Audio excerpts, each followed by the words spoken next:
Si vous faites partie de ces personnes qui pensent que Genially, c'est un petit outil pour faire des présentations interactives un peu moches, eh bien sachez qu'après cette vidéo, votre vision de l'outil va complètement changer. Ça faisait longtemps qu'on n'avait pas fait un petit tuto Genially sur ma chaîne, donc aujourd'hui, je vous emmène dans le cœur de ce que fait Genially, à savoir les templates. On va disséquer un modèle Genially. Qu'est-ce que j'appelle disséquer et qu'est-ce que j'entends par là? En fait, ce qui fait la grosse différence entre une personne qui va connaître Genially de loin et qui va faire des présentations interactives vite fait et quelqu'un qui comprend Genially en profondeur, ce sont les personnes qui utilisent les templates en conscience, c'est-à-dire qu'elles comprennent les templates et qu'elles savent toutes les fonctionnalités qui se cachent derrière les templates. C'est une chose d'utiliser les templates, de vite fait remplacer les textes, de vite fait remplacer un peu les formes et d'utiliser le template tel quel. C'en est une autre de vraiment comprendre comment le template a été construit et d'être capable d'aller au-delà du template et de ne pas se laisser enfermer par lui. Mais trêve de blabla, c'est parti, allons-y. Aujourd'hui, je vous partage donc un template que j'ai découvert il n'y a pas très longtemps. Donc quand vous vous connectez sur votre espace Genially, vous cliquez sur créer un Genially à partir d'un template. Et en fait, la plupart des gens, qu'est-ce qu'ils font? Ils vont s'arrêter là, c'est-à-dire qu'ils vont regarder et puis ils vont prendre le premier template correspond à peu près à ce qu'ils veulent et puis terminer. Alors qu'en réalité, déjà, premièrement, sachez que vous pouvez filtrer le type de template en fonction du type de formation e-learning, de présentation, d'activité que vous allez concevoir sur Genially. Donc, vous pouvez aller dans Jeux et activités. Vous voyez que vous n'aurez pas du tout les mêmes templates que si vous allez dans présentation. Vous voyez, c'est pas du tout la même intention, on ne recherche pas du tout la même chose. De la même manière, les types de présentation, vous pouvez filtrer par thématique, entreprise, marketing, école, université, et là encore, vous aurez des choses très différentes. Sinon, vous cliquez sur Explorer et vous laissez l'outil vous suggérer des templates. Ce que je vous recommande grandement quand vous trouvez un template qui vous correspond, c'est vraiment de l'ajouter à vos favoris. Combien de fois j'ai trouvé un super template qui convenait parfaitement, je l'utilise, sauf que évidemment je change tout, le nom, les couleurs, etc. Et après, une fois que j'en ai à nouveau besoin, impossible de retrouver le template d'origine, même en tapant des mots-clés. Vous pouvez taper des mots-clés ici, et même en tapant les mots-clés, impossible de le retrouver. Alors que si vous prenez ce réflexe de l'ajouter dans vos favoris, en cliquant sur le petit cœur ici, ça y est, il est dans vos favoris, et il est sauvegardé. Justement, en parlant de ça, du coup, moi, je vais aller dans mes favoris. Eh bien, le template que je voulais vous montrer n'y est pas.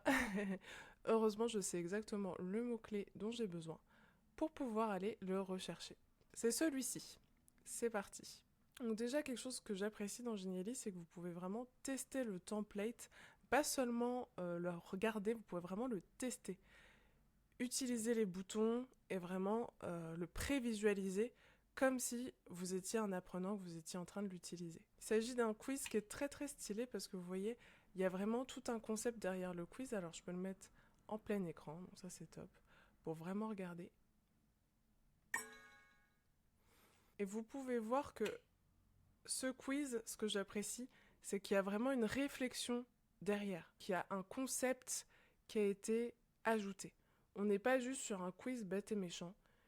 Quand je clique sur les réponses, qu'elles soient bonnes ou mauvaises, je passe à la page suivante et ça dévoile petit à petit l'image. Vous avez plusieurs pièces de puzzle qui sont assemblées et qui disparaissent au fur et à mesure que je fais le quiz. Je trouve ça génial. Et donc, il y a ceux qui vont juste remplacer leurs réponses, leurs questions et puis se servir du template. Mais nous, on va aller un petit peu plus loin que ça. On est des utilisateurs plus avancés et on va donc essayer de comprendre comment fonctionne ce template. Alors vous pouvez prévisualiser le template sous différentes couleurs. Moi je vais garder les couleurs d'origine et puis je vais l'ajouter à mes favoris pour le retrouver cette fois et je vais cliquer sur utiliser ce template. Quand je clique dessus, je suis redirigée sur le mode édition de Genially et toutes les pages du template ont été ajoutées. Je vais désactiver ça pour le moment, voilà, j'en ai pas besoin.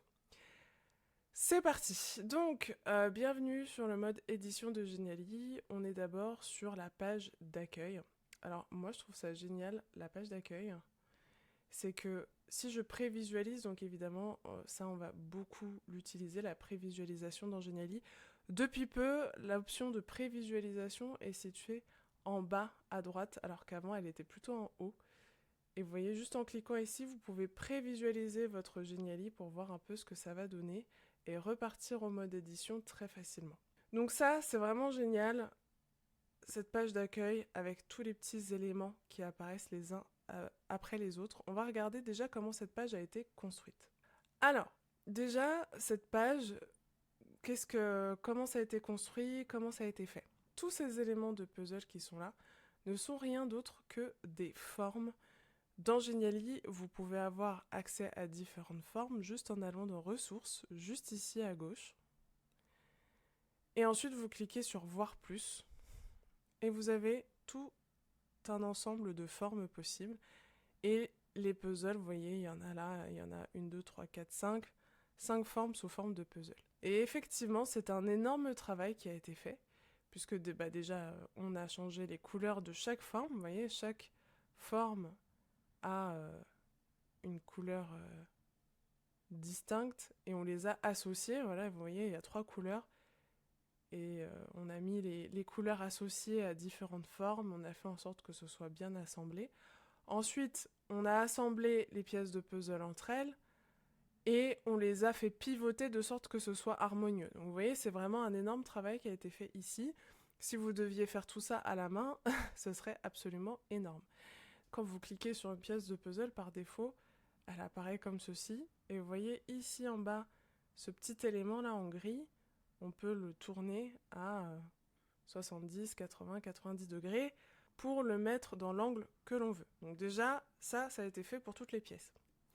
Ensuite, on les a mis de même taille, on a fait en sorte qu'elles s'emboîtent correctement.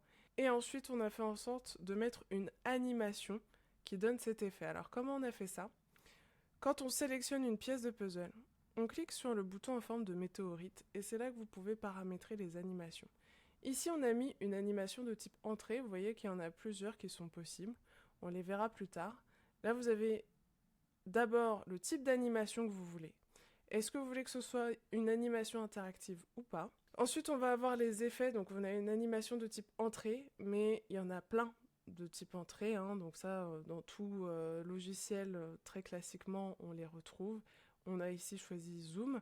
Vous pouvez choisir la direction de l'animation pour certaines, pas pour toutes, quand c'est pertinent.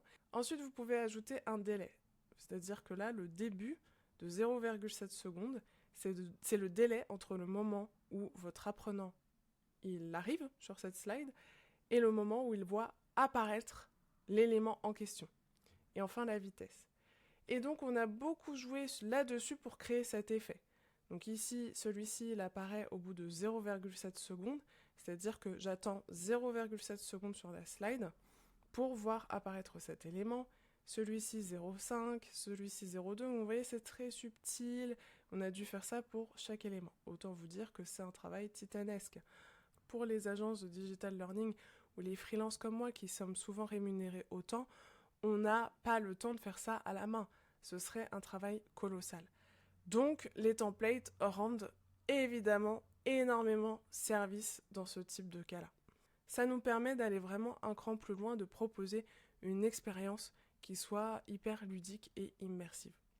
Ensuite, on a mis un texte de titre, les textes que vous pouvez ajouter juste ici, un sous-titre et un bouton interactif pour commencer.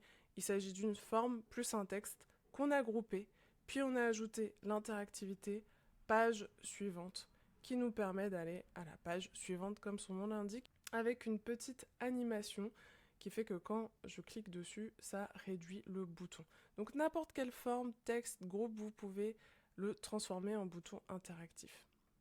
Concernant ces formes, vous pourriez très bien, si vous aimez ce concept-là de forme qui apparaît en mode zoom comme ça petit à petit, on pourrait très bien imaginer que vous réutilisez cette slide dans un tout autre contexte et juste vous remplacez les formes. Pour cela, il vous suffit de cliquer ici sur remplacer et de choisir une forme autre. Exemple, celle-ci. On pourrait imaginer qu'on remplace toutes les formes et qu'on voit ce que ça donne. Et on utilise cette slide, mais pour complètement autre chose, pour un autre concept. Bon allez, vous m'avez chauffé, je le fais. Et voilà ce que ça donne. Donc ici, j'ai changé les formes et évidemment, je les ai un petit peu repositionnées pour que ce soit un petit peu mieux. C'est plus les mêmes formes, donc forcément, on a plus ce côté qui s'emboîte comme avec les pièces de puzzle, mais c'est pas grave. On veut plus ça. Nous, ce qu'on aimait bien, c'était l'animation de tout qui apparaît petit à petit. Et j'ai dû évidemment les repositionner parce que bah il y en a qui étaient un petit peu les unes sur les autres, donc j'ai dû laisser respirer, j'ai dû remettre un petit peu d'espace pour certaines. J'en ai pas rajouté parce que si je dois en rajouter, ça veut dire que je dois tout redécaler en termes d'animation, donc surtout pas. Mais voilà, j'ai un peu redesigné, mais ça m'a pris vraiment quelques minutes. Moi, je trouve ça assez joli en termes de design. Voyons un peu ce que ça donne. Ouais, c'est très très cool. C'est très très cool. On pourrait imaginer que c'est un peu comme des flocons ou voilà, on peut en plus il y a le côté bleu comme ça donc une présentation sur la thématique de l'hiver, on pourrait mettre un petit peu des petits trucs comme ça pourrait être super.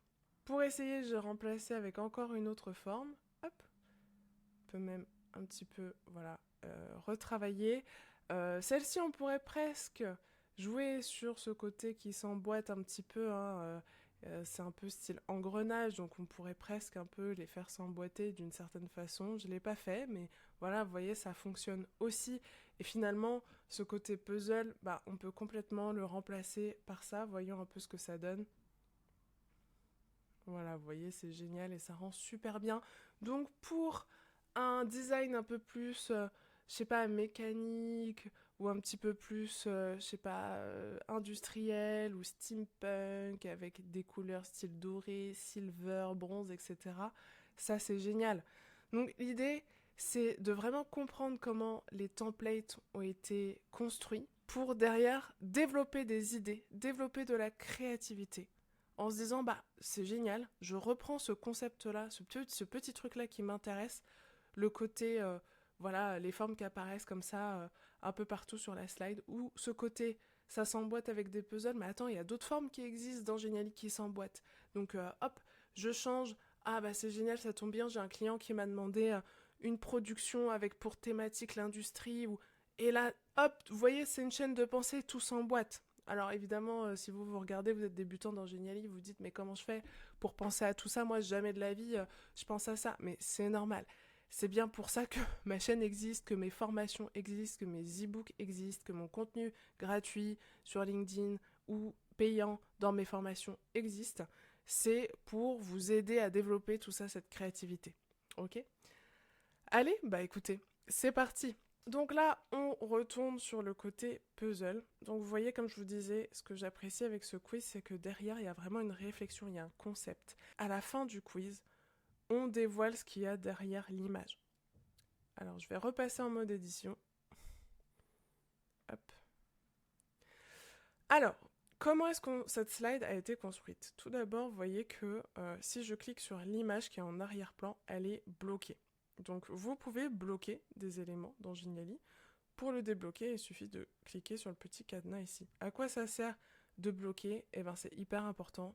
On n'y pense pas forcément, mais je peux vous assurer, surtout quand on est dans ce type de configuration, que s'il faut mettre toutes les pièces de puzzle les unes après les autres sur l'image, si vous ne bloquez pas l'image immédiatement, et évidemment qu'à un moment, sans faire exprès, vous allez toucher l'image parce que vous êtes en train de mettre les différentes pièces de puzzle, et à un moment, vous touchez l'image et hop, bah mince, l'image...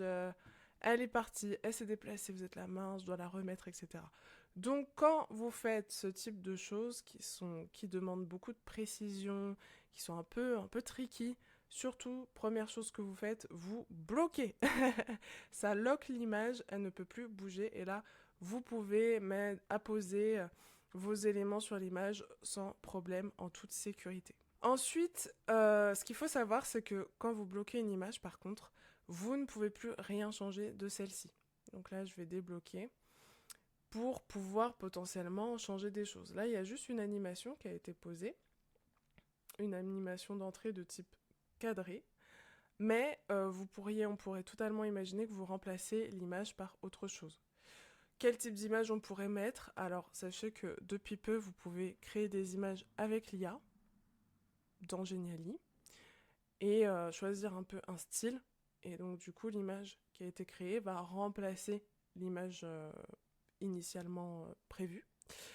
Sinon, on pourrait mettre par exemple, c'est un badge de récompense qui remplace l'image. Donc finalement, l'apprenant, voilà, il fait son quiz et petit à petit, il y a sa récompense, donc le badge de fin de module ou le badge de fin d'activité qui apparaît, une petite médaille, n'importe quoi, ou un message fort en rapport avec le contenu. Ce qui serait intéressant, c'est d'en faire quelque chose de cette image à la fin. Potentiellement que l'apprenant il puisse la télécharger, la mettre dans une collection, que ça devienne une récompense même physique, mais en tout cas que ce soit pas juste une image pour une image, qu'elle soit symbolique, puisque ça va créer une connexion émotionnelle de l'apprenant avec le contenu et ça va favoriser la mémorisation et l'engagement. Donc voilà, sachez que vous pouvez tout simplement, très facilement, changer l'image. Ensuite, en termes de questions. Donc ici, on a ajouté des questions, donc je ne reviens pas sur la façon dont a été construite l'image. Vous vous doutez bien, maintenant vous le savez, on a mis les formes, on les a emboîtées les unes dans les autres.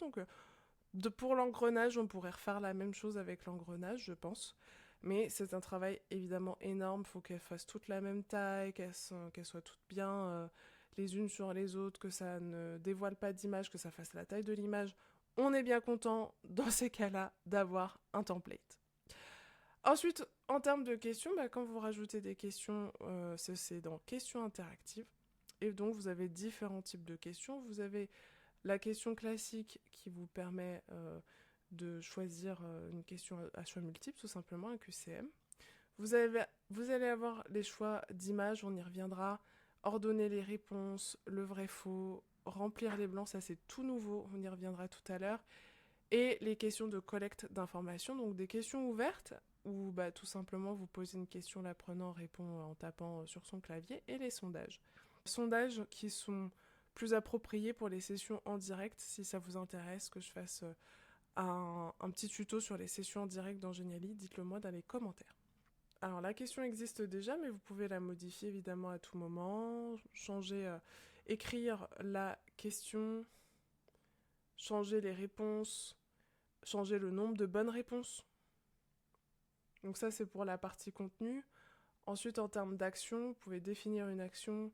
Qu'est-ce qui se passe lorsque l'apprenant répond? Est-ce qu'il reste sur la page? Est-ce qu'il passe à la page suivante? Est-ce qu'il va à une page spécifique? Et enfin le design. En termes de mise en page, est-ce que vous voulez de l'horizontal, du vertical? Pareil, le style, les couleurs. Vous pouvez personnaliser. Vous voyez qu'ici, la mise en page a été personnalisée pour vraiment convenir avec les couleurs du document. Donc vous voyez que c'est quand même très, très personnalisable. En termes de texte, vous pouvez choisir le type de texte que vous voulez et même personnaliser le texte. Donc ici, au lieu que ce soit envoyé, ça pourrait être validé, ça pourrait être ce que vous voulez. Ok, alors qu'est-ce qui se passe une fois qu'on a répondu? Une fois qu'on a répondu, on se retrouve sur la deuxième page avec ce super effet. Attendez, je vous le remets parce que vraiment j'adore. Donc, je réponds. Et que j'ai la bonne ou mauvaise réponse, je passe à la page suivante avec ce super effet. Et c'est notre image qui se découvre petit à petit. Donc quand je vais au niveau de la question 2, comment est-ce qu'on a obtenu cet effet? La première chose, c'est qu'on a ce qu'on appelle un GIF, c'est-à-dire une image animée en continu comme ceci. Les GIFs dans Genially, on les trouve au niveau des ressources, images et GIF, donc là je vais faire voir plus. Je vais choisir ici GIF, fond transparent, comme c'est le cas ici, vous pouvez filtrer avec tous ceux qui ont un fond transparent. Puis je vais taper hand, et puis je vais tomber sur tous les GIFs qui impliquent des mains. Vous voyez, je vais retrouver quelque chose d'à peu près similaire. Ok. Ou sinon, je peux aussi taper clic. Voilà. Et vous voyez, vous avez des choses qui ressemblent. Ça aurait pu être ça aussi, hein, le clic, la main. En toute transparence, j'ai pas retrouvé l'exact même. J'ai pas retrouvé le similaire à celui-là. C'est vrai que ce serait pas mal d'avoir le nom exact, de pouvoir, je sais pas, peut-être avoir un petit bouton en plus information qui nous permet d'avoir des infos sur le nom du GIF, comment le retrouver, etc. Donc si jamais Genially vous passez par là, n'hésitez pas. Mais de toute façon, comme vous avez mis ce template en favori, vous savez qu'à l'intérieur, il y a ce GIF qui est vraiment parfait pour le côté main plus clic, parce qu'il y a vraiment la main qui monte et qui descend, et qu'à ce côté clic, vous voyez cette petite impulsion que je trouve pas forcément dans les autres GIFs que je trouve. Voilà. Mais en tout cas, si jamais vous avez besoin d'un GIF, n'hésitez pas, vous savez maintenant comment le rechercher avec des mots-clés. Ensuite, on a synchronisé les animations. C'est-à-dire que la main, il n'y a pas d'apparition, d'animation de type apparaître. Par contre, il y a une animation de type disparaître qu'on a mis à 0,2 secondes, synchronisée avec le bruitage du clic, parce qu'on a rajouté ici un bruitage du clic. Ce bruitage qui est juste là, qui est juste un clic, hein. Voilà. Vous l'entendez. Donc il est en lecture automatique et on a masqué le lecteur. C'est pour ça que vous ne pouvez pas voir ça en mode prévisualisation parce que le lecteur est masqué. Donc, encore une fois, on remercie les templates parce que c'est un gain de temps énorme. Vous imaginez si c'est vous, pour l'avoir déjà fait, synchroniser des éléments ensemble pour que vraiment on ait cette synchronisation du moment où la main clique, elle disparaît, qu'on entende le clic en même temps, et qu'en plus les formes disparaissent au bon moment, parce que voilà, vous voyez que là, ce qu'on a fait, toutes les autres formes n'ont pas d'animation, mais les formes qui doivent disparaître sont animées. On a mis une animation de type disparaître. Donc, animer tout ça et synchroniser tout ça, c'est énormément de boulot. Donc, merci les templates. Mais vous voyez, si jamais vous voulez répliquer quelque chose d'un peu similaire ou même avoir des idées pour un prochain projet, vous savez que c'est possible. Pour ce qui est du bruitage de clic, peut-être que certains d'entre vous vont me dire comment est-ce qu'on fait pour retrouver le bruitage de clic directement dans Genially. Alors, il ne me semble pas que vous puissiez aller chercher des bruitages directement dans Genially. Vous voyez, là, je suis dans ressources. Voilà, éléments interactifs. Pour moi, ce bruitage de clic, il vient de l'extérieur.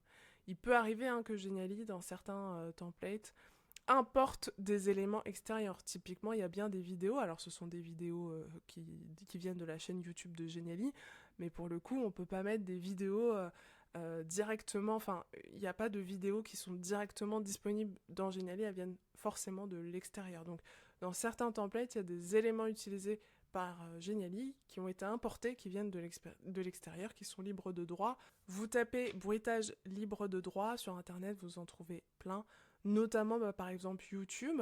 Si vous avez un compte Gmail, vous avez un compte YouTube, il y a le YouTube Studio dans lequel il y a des bruitages et les consignes d'utilisation, si c'est libre ou pas libre, c'est écrit sur chaque type de bruitage, et donc il y en a qui sont parfaitement libres de droit et c'est clairement indiqué, vraiment très clairement. Moi qui ai une chaîne, ça m'arrive d'y faire un tour et c'est très bien indiqué.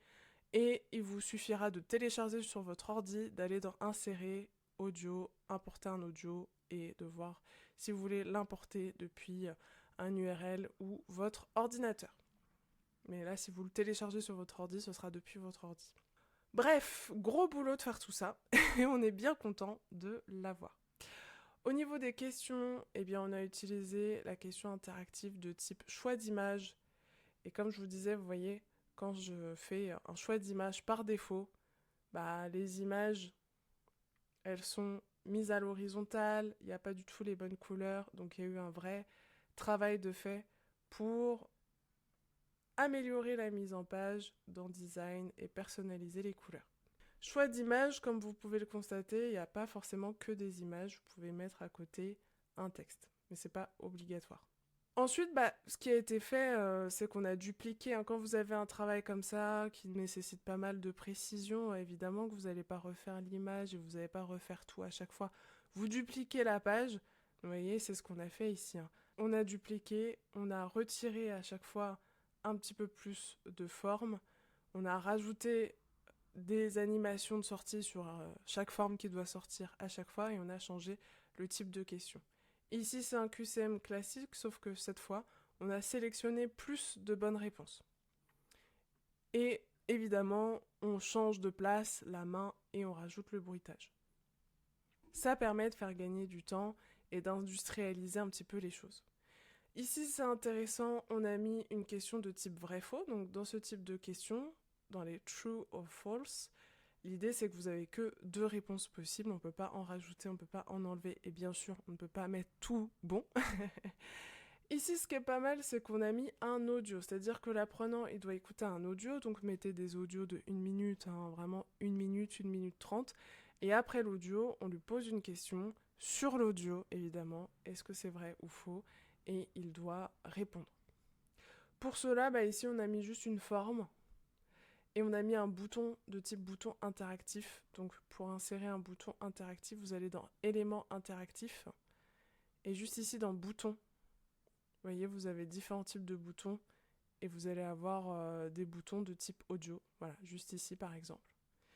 Une fois que vous avez votre bouton, vous ajoutez l'interactivité audio. Au début, quand vous avez votre bouton tout seul, il n'y a pas du tout d'interactivité ni rien. C'est à vous d'ajouter sur la main, la petite main ici, interactivité audio. Et donc, voilà, soit il est téléchargé sur votre ordi, soit vous l'enregistrez directement ici. Donc là, il y a déjà un audio. Record whatever you'd like here. Voilà. Et donc, après, l'apprenant choisit vrai ou faux. Ensuite, vous voyez, au fur et à mesure, l'image se dévoile. On a encore quelque chose en rapport avec les images. Moi, je vais retirer celui-là parce qu'on l'a déjà vu. Et je vais ajouter du coup une question interactive de type ordonner les réponses. Alors, ordonner les réponses, en gros, qu'est-ce que c'est? Je vais juste, hop, bien la mettre sur le côté. Voilà. Donc, ordonner les réponses, qu'est-ce que c'est? Comme son nom l'indique, vous devez mettre les réponses dans un certain ordre. Ok. Donc là, j'arrive ici. Pour tout ce qui va être catégorisé, mettre dans l'ordre, voilà, c'est pas mal. Et vous pouvez mettre dans le bon ordre. Et voilà. Vous voyez? Donc ça, c'est super, comme vous pouvez le constater. Tout le reste de la page, rien n'a changé. J'ai juste besoin de changer la question. Alors attention, ici, c'est normal que je sois restée sur la page. Normalement, je suis censée passer à la page suivante. C'était le cas des autres questions. Là, je suis restée sur la page tout simplement parce que dans Action, je dois indiquer qu'est-ce qui se passe une fois que j'ai répondu. Par défaut, je reste sur la page. Mais là, je veux dire que je vais à la page suivante. Temps écoulé à l'envoi d'une réponse, c'est en gros combien de temps j'attends entre l'envoi de la réponse et le passage à la page suivante. 5 secondes, c'est long. Donc moi, je vous recommande de mettre 1 seconde. 5 secondes, c'est vraiment long. Si on fait un test, donc j'arrive ici, je fais le petit puzzle, envoyer, et voilà, je passe à la page suivante. Vous voyez, ça, c'est à peu près 1 seconde, c'est bien. Imaginez, vous restez 1, 2, 3, 4, 5. C'est un petit peu long, à tel point que l'apprenant, il a le temps de se demander si c'est pas en train d'un petit peu bugger. Voilà, et ensuite, pour la suivante, donc on a à nouveau un petit audio. Ça pourrait être une vidéo aussi. Vous pourriez mettre une vidéo à la place. On pourrait imaginer une vidéo et voilà, on vous demande si c'est vrai ou faux ce que vous avez vu dans la vidéo. Ensuite, celui-ci on l'a déjà, donc je vais en profiter pour vous montrer le petit nouveau qui vient de sortir. Ça doit faire à peine 1 semaine, 2 semaines, allez, grand max. La question interactive, la toute nouvelle, qui est de remplir les blancs. Donc en gros, le texte à trous. Donc ça, c'est la nouveauté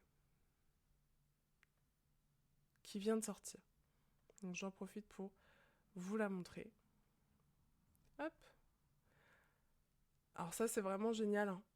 Vous pouvez vraiment mettre des textes avec des trous. Alors la petite nouveauté par rapport aux autres quiz, c'est que là, si je clique sur modifier l'interactivité dans action, en fait je tombe sur action directe. Normalement, je ne sais pas si vous vous rappelez, on a contenu action design. Vous voyez, sur les autres, ici, j'ai contenu action design. Là, j'ai que action design. Pourquoi? Parce que pour la première fois, c'est directement dans la question qu'on peut modifier le contenu. Ok. écrivez un texte pour que votre public, et là je peux tout de suite dire pour que vos apprenants remplissent les différents blancs, et vous pouvez directement modifier les blancs. Et ce qui est génial, c'est que voilà, si je veux remplacer texte par récit, et ben vous voyez le mot récit, et ben il s'est mis à jour en bas directement. Donc ça, je trouve ça top. C'était vraiment quelque chose qui manquait à mon sens, et c'est génial que ça a été mis en place. Hop, je fais un peu de mise en page. Et donc vous voyez, c'est quand même vachement bien fait. Il vous suffit de directement cliquer ou alors glisser-déposer. Et vous cliquez sur envoyer. Donc vraiment, moi pour le coup, je trouve ça vraiment top. Comme d'habitude, il faut paramétrer en termes d'action. Dire si vous voulez passer à la page suivante, restez sur la page. Moi, je veux passer à la page suivante au bout de 1 seconde.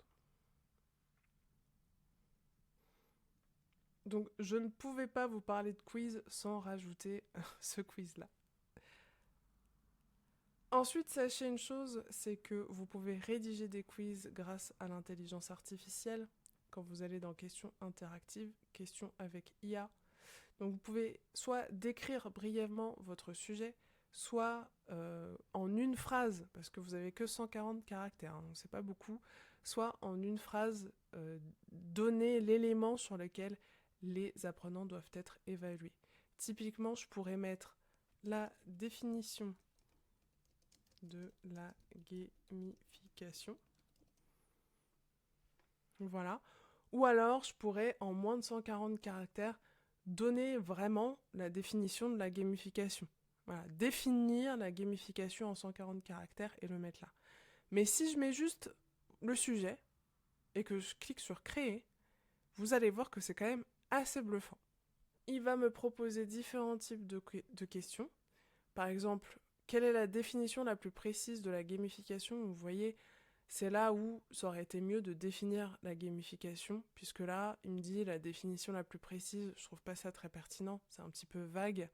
Alors oui, en soi, les réponses sont pas complètement à la rue, mais il faudra reformuler un peu la question.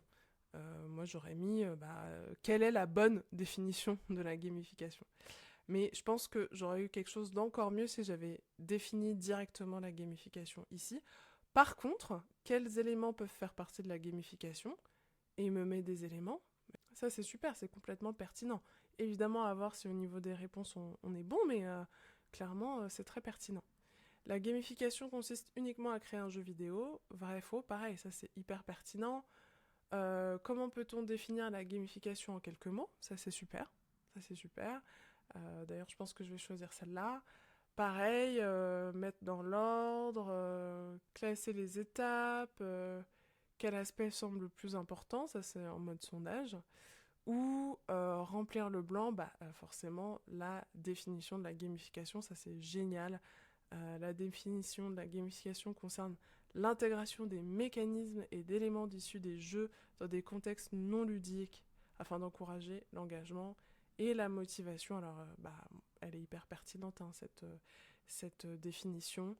Alors même que je ne l'ai pas mise, encore une fois, donc on a vraiment le côté IA générative derrière. Hein. C'est pas juste, je mets définition de la gamification et je me retrouve avec rien, quelque chose de très fade, à part celle-là qui est un peu moins pertinente, mais sinon, juste en décrivant mon sujet, il me donne de la matière. Okay.